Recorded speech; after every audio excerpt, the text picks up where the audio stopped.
Orgasmic enlightenment, where the sexual and spiritual come together. I'm Kim Anami, and I'm a holistic sex and relationship coach and a vaginal weightlifter. In this show, we explore all things intimate. I believe that our sexual energy is life force, creative energy, and we can use it to shape our worlds, strengthen our relationships, and self-actualize. I blend the most avant-garde information from neuroscience, ancient sexual practices like Tantra and Taoism, to renegade wellness modalities to show you how to create gourmet sex in your lives. Come one, come all. How to attract a partner. So I'm coming to you today from my balcony overlooking the ocean, and so you might hear some occasional ocean wave sounds and maybe the occasional holler of someone catching a really good wave. But otherwise, it's good morning for me. So this topic is one that a question we get asked a lot. Why can't I meet someone amazing? So someone looks at themselves, they think, I've got the fit, toned body, a great career, I've got awesome friends, I have a wonderful home, I have this giant king-size bed with plenty of room for two. Everything seems to be in place, and yet you're struggling to meet someone incredible. Why is that? And you might have felt like you've done everything, dating apps, swiping until your finger is about to fall off. You've gone through a professional matchmaker, friends have set you up, nothing is working.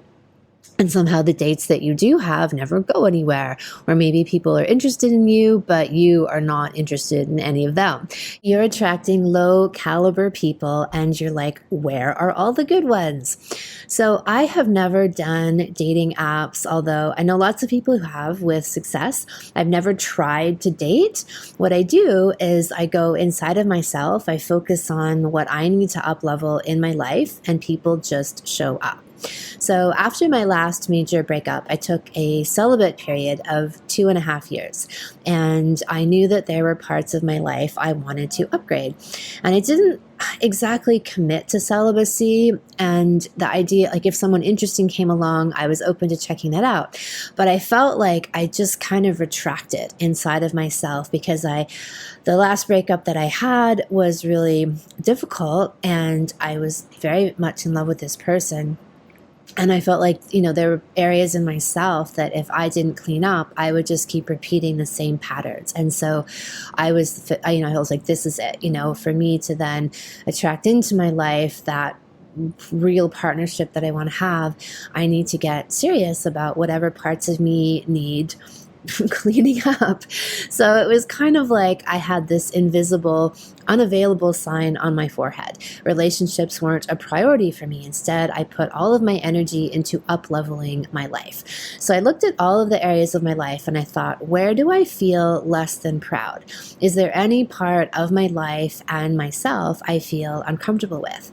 And because I've done so much personal work over the last 30 years, there honestly wasn't a lot of areas, but there was one where I felt like, okay, this is someplace I need to get cleaned up in a big way. So that's what I focused on. And I had a goal in mind of where I wanted to be, and I set my sights on that. And so I took this on as a creative project. And I talk about this in my Sex and Creativity podcast, that when you're tapping into your sexual energy and harnessing it, your creative projects begin to feel like lovers. You wake up excited to greet them and you can't wait to get back to them after you've been away. So I did that for 2.5 years, and I filled in the gaps in my life, and I brought every area of my life to a place where I felt proud, and I had complete freedom to go, do, be, whatever, wherever I wanted to be. And I'm not saying that your life has to be perfect, but we all know that we have places where we hide.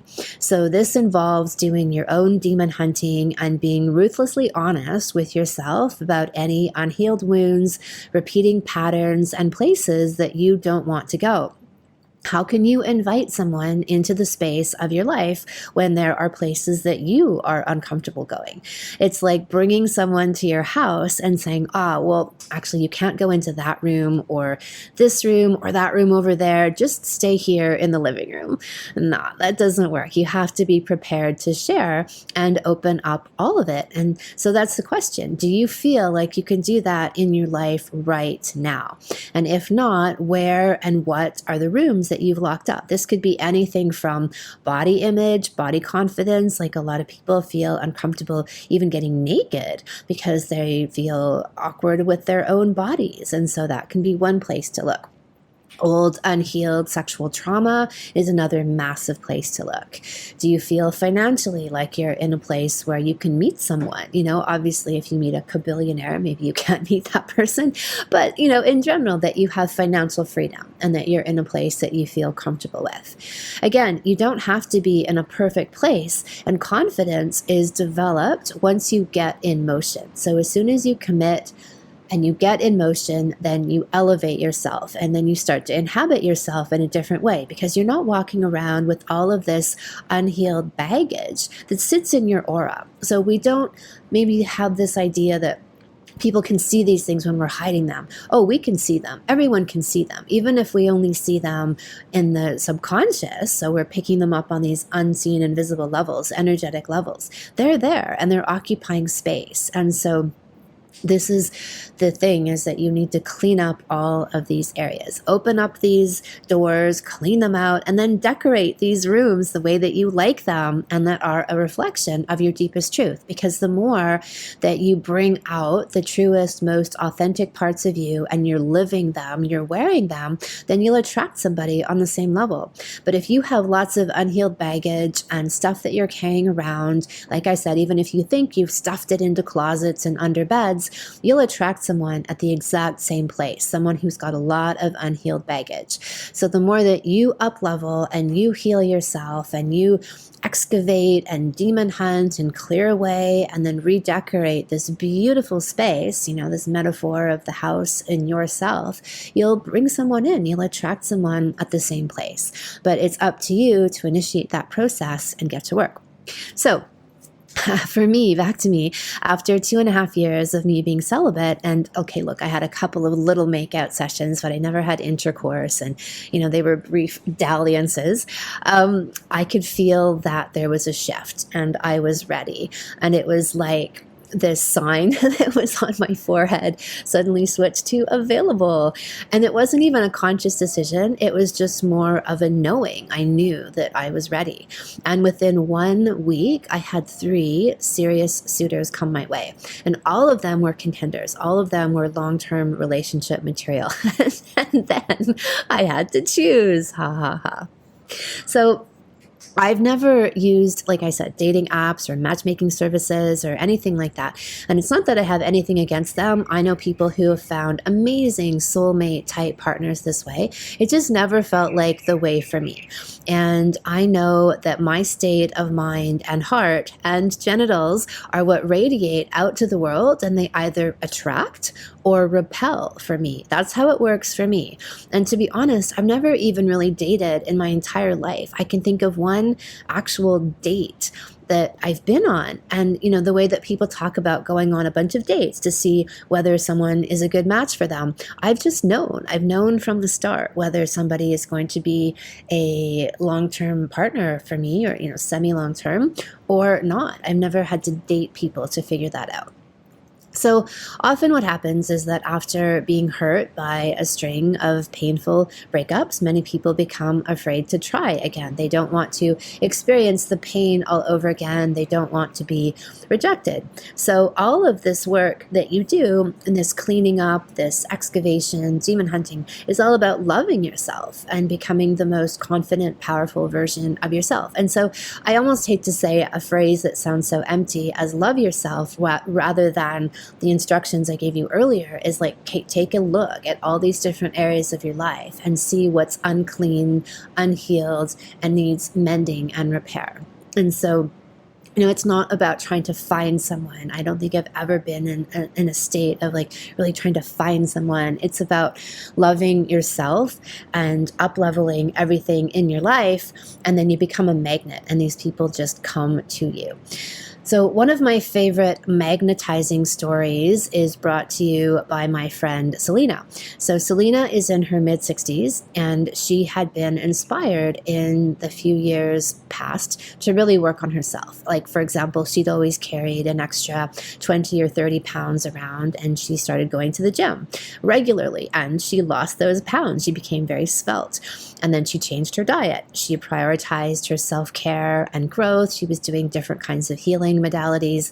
And then she grew out of her marriage because her partner wasn't approaching life in the same way. And maybe she'd never even really been growing in the marriage. And now that she was growing as an individual, that became clear to her. And so she left. And this is huge. This is a massive thing for a 60-something person. To leave a marriage that they've been in for 40 years is huge. Most people don't do it. They will just settle in and settle, period, for the sake of having a companion and for the sake of the familiar. Not Selena. So Selena leaves her partner. Selena buys a motorcycle. She used to ride when she was younger and she loved it. So she took it up again, this wonderful 60-something Selena. So Selena is out there in the world, working out at the gym, riding her motorcycle, really living her best life. And one day she's at the gym and she goes for a sauna after her workout, and there are a few guys in there, and so she joins them. And then more and more and more guys start to pile into the sauna, and shortly after, there are 12 guys to one Selena. So she takes this as a sign that men are coming her way. And at the store, grocery store, on the way home, she's parking her bike, and a guy approaches her and asks if she'd like to go riding with him one day.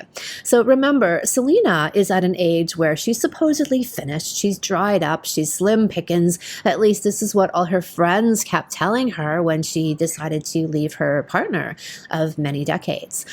So another example then of all this attraction energy, Selena is at home alone one day and she lives out in the middle of nowhere. She's in beyond the suburbs in this country space on acres and acres of land. And there's a knock at the door. So she answers it. And there's this lovely stranger there telling her that he's location scouting for Robert Redford and asks if he could take a look around her property. And Selena's like, sure, why not? I mean, it's not every day that Robert Redford comes knocking, or his proxy. So I tell you all of this, that in the age of dating apps and all of the complicated ways we try to find love, when you work on yourself and you fill yourself up with all of the things you love, love finds you. So Selena didn't even have to leave her house, and Robert Redford shows up. Well, technically not the man himself, but you get the picture. But she was leaving her house. She was exploring the world and her own loves and passions and filling herself up with the joys of the things she loves and that bring her pleasure. So she's radiating this pure bliss out to the universe, and the universe reflects these things back to her. So she never made any specific efforts to meet someone or to date. All of these men just came to her, literally to her doorstep. So when you're following your bliss, like Joseph Campbell says, the universe opens doors where once there were walls, and opportunities just magically fall into your lap, because your lap, and we'll get to this in a moment, and your sexual energy are a lot of what draws them to you. So here's my formula. 1, demon hunting. So like I said earlier, you clean out all of your metaphorical closets, you dump your drawers onto the floor, and you sort through the mess of all of your unresolved issues. So again, you will only attract somebody at the level you're currently at. So if you don't like who you've been attracting lately and you find yourself stuck in the same kinds of loops and behavior patterns when you get into relationships, then you've missed something. So get in there and feng shui your house and your bed and all the metaphors therein. 2 would be to cultivate your sexual energy. So the major thing I also did when I was in my 2.5-year celibate period is, even though I wasn't having sex with other people, I was having lots of it with myself. And so this is when I came up with my formula: meditate, masturbate, create. So this is a really crucial part of the equation. Often after a bad relationship or a string of them, as I said earlier, people will shut down their hearts, but they also shut down their genitals. So we open the heart again by finding our own joy and bliss and following that. And then we open the genitals again by forging our own self-lover relationship with ourselves and our genitals. So self-pleasure, self-exploration, this is the way to go. And I've often said you can still be very well fucked even when you're single, because you're having this magnificent relationship with yourself. You're occupying your sexuality and you're amping up your sexual energy. So you become this juicy, sensual, sensuous, well-fucked being, even though, as I said, you're not having sex with anyone but you. Some of my most well-fucked times in my life have been when I was single. And that's because I'm treating my sexual relationship with myself as a tangible relationship that needs daily love, attention, and growth. And so that's what I give it. If you're a woman, then this is where using the yoni egg is very, very powerful, because the yoni egg becomes like a lover, as well as just the act of being sexual with yourself becomes like a lover. So you do this, use the yoni egg at least 3 to 4 times a week, and still self-pleasure in and outside of that time. If you are a man, then I would say that you as well use self-pleasure regularly, but it's really important that you follow my instructions about conscious self-pleasuring. So I have a video on YouTube called Self-Pleasuring 101, and also a solo sex date podcast that you can check out. And then I talk about the meditate, masturbate, create formula in those. But essentially the idea is that you meditate first, even for a few minutes. And one of my favorite ways to meditate is simply to chant the word hue. Hue. It's H-U, pronounced like the color hue or the name hue. Chant for a few minutes, and then you self-pleasure using the breathing techniques that I talk about. It's really important that you treat your self-pleasuring as a conscious, deep, profound self-love exercise, rather than just busting out a jerk-off session, right? Like there's 2 different ways of intending these experiences to be. And this is what I mean, is like the one of them is about dumping out energy and really wasting energy. The other one is about cultivating energy, taking your sexual energy, recirculating out throughout your system so that you literally have this energy at your disposal to go out into the world and create with. And then that's exactly what you do. You consciously direct this energy into something. So for me, it's often writing, where I will do this practice and then go write something. For you, it could be parenting, it could be gardening, it could be what other forms of work that you have, it could be exercising. Like, just think that you're taking this energy and you're funneling it into whatever you do in your life. And so this is how you begin to then wear your sexual energy, right? So and then you radiate out this beautiful, alive, life force, magnetic thing that people just are drawn to. This is the kind of thing I talk about in that solo sex date podcast, where this woman, Alex, the first day she did this formula, the day after, then 2 men, like one of them came literally running across the street to come and talk to her and pick her up. And then another one tried to pick her up a few minutes later. So this is something that you wear, and you bring that, then you're able to attract people. And then again, people who are resonating at a more high vibration, and potentially they're also connected into their sensual energy, or else they wouldn't be finding it so attractive in you. So if you want to attract someone with switched on genitals and a healthy sexual expression, you need to switch yours on first. And then they can act like antenna. You've got this gorgeous cock and pussy radar going on. They'll put out and take in signals, honing in on the right match for you. And this is why perhaps I've never needed to date, is because my genital radar game has always been strong. I meet people and I just know. I have that knowingness. And like I said, maybe that's because I inhabit more of my sexual energy and it's just more obvious to me. So there you have it. That's my formula for finding a high-level match for yourself. Is you clean up your life, you play with your genitals in a conscious way, and then you can attract true and deep, powerful love. Sexual accoutrement. Oh, yeah.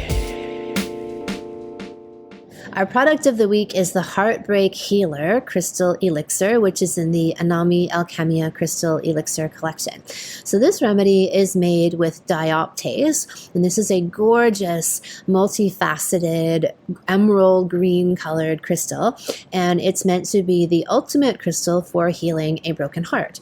And so even if you don't feel like you're in a place where your heart is broken, I've also programmed this remedy to be a cleansing, like a tabula rasa, of making a clean slate out of your heart. So helping you to clear out any kind of debris, wounding, walls that you've built up, and release those, and so that you're left with the pure, clean slate of your heart. And so there's been so much research lately about the power of the heart as a second brain. And so that we're making these decisions when we have a really clear and rejuvenated heart, we make better decisions in our lives because they're not being colored or filtered by past hurts or wounds, or defense mechanisms. We have this pure, energized, rejuvenated, centered place, compass, this ultimate compass to make decisions from. So whether this is about your love life or your life in general, you can lead more from the heart. So this is the intention of this crystal remedy. And as I said as well, to actually go through and relieve yourself from any unresolved stuff that you might have still been carrying from relationships past. Thank you so much for listening. If you haven't already, subscribe and also leave a review. And send someone else the gift of a healthy libido and an off-the-charts love life by sharing this episode with them. We'll be back next week, and in the meantime, many happy orgasms.